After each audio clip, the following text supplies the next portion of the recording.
वाराणसी, जिसे काशी या बनारस भी कहा जाता है, जो वर्तमान में चंदौली के नाम से जाना जाता है। यहाँ 1926 में जियनपुर गांव में एक बच्चे ने जन्म लिया, जो आगे चलकर हिंदी के पूर्वधा, श्रेष्ठ शोधकार, समालोचक, निबंधकार और मूर्धन्य सांस्कृतिक ऐतिहासिक उपन्यास के लेखक आचार्य हजारी प्रसाद द्विवेदी जी के परम शिष्य बने। जी हाँ, हम बात कर रहे हैं डॉक्टर नामवर सिंह का, जो अत्यधिक अध्ययनशील और विचारक प्रकृति के हिंदी में अपभ्रंश साहित्य से प्रारंभ कर लगातार सामायिक साहित्य से जुड़े हुए आधुनिक अर्थ में विशुद्ध आलोचना के प्रतिष्ठापक यानी स्थापक और प्रगतिशील आलोचना के प्रमुख हस्ताक्षर के तौर पर जाने गए। नामवर सिंह कई दशकों तक हिंदी साहित्य के प्रतिमान बने रहे।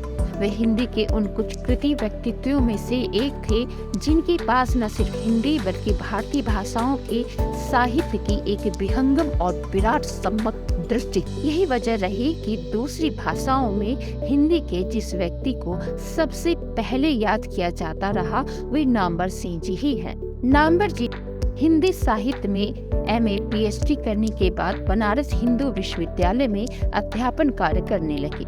इस बीच 1959 चकिया चंदौली के लोकसभा चुनाव में भारतीय कम्युनिस्ट पार्टी के उम्मीदवार के तौर पर चुनाव भी लड़े, जिसमें उन्हें सफलता नहीं मिली। इसके बाद उन्होंने BHU छोड़ दिया। फिर उन्होंने सागर विश्वविद्यालय और जोधपुर विश्वविद्यालय में अध्यापन कार्य किया। इसके बाद जवाहरलाल नेहरू विश्वविद्यालय में उन्होंने लंबे समय तक पढ़ाया। रिटायर होने के बाद भी उसी विश्वविद्यालय में भारतीय भाषा केंद्र में इमेरिटस प्रोफेसर बने रहे। डॉक्टर नामवर सिंह हिंदी के साथ साथ अंग्रेजी, अपभ्रंश, भोजपुरी, उर्दू, बांग्ला और संस्कृत के अच्छे जानकार थे। उनके द्वारा संपादित पुस्तकों में संक्षिप्त पृथ्वीराज रासो, आचार्य हजारी प्रसाद द्विवेदी जी के साथ कार्ल मार्क्स, कला और साहित्य चिंतन, अनुवादक गोरख पांडे, नागार्जुन, प्रतिनिधि कविताएं, मलजय की डायरी, 3 खंडों में आधुनिक हिंदी उपन्यास भाग 2, रामचंद्र शुक्ल रचनावली, सह संपादन आशीष त्रिपाठी, पुरानी राजस्थानी, मूल लेखक डॉक्टर LP तेजिस्तोरी, अनुवादक नामवर सिंह, चिंतामणि भाग 3 है। इसके अलावा स्कूलों के लिए भी उन्होंने किताबों का संपादन किया। डॉक्टर नामवर जी को साहित्य अकादमी पुरस्कार कविता के नए प्रतिमान के लिए दिया गया।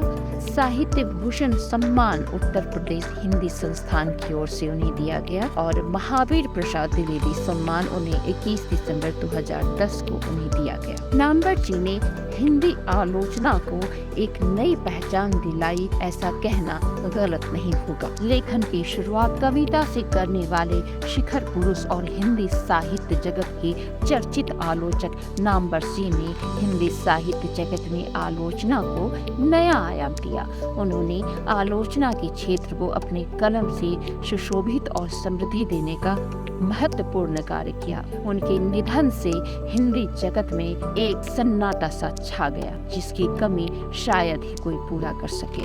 उनकी पुण्यतिथि पर हम उन्हें कोटिश नमन करते हैं।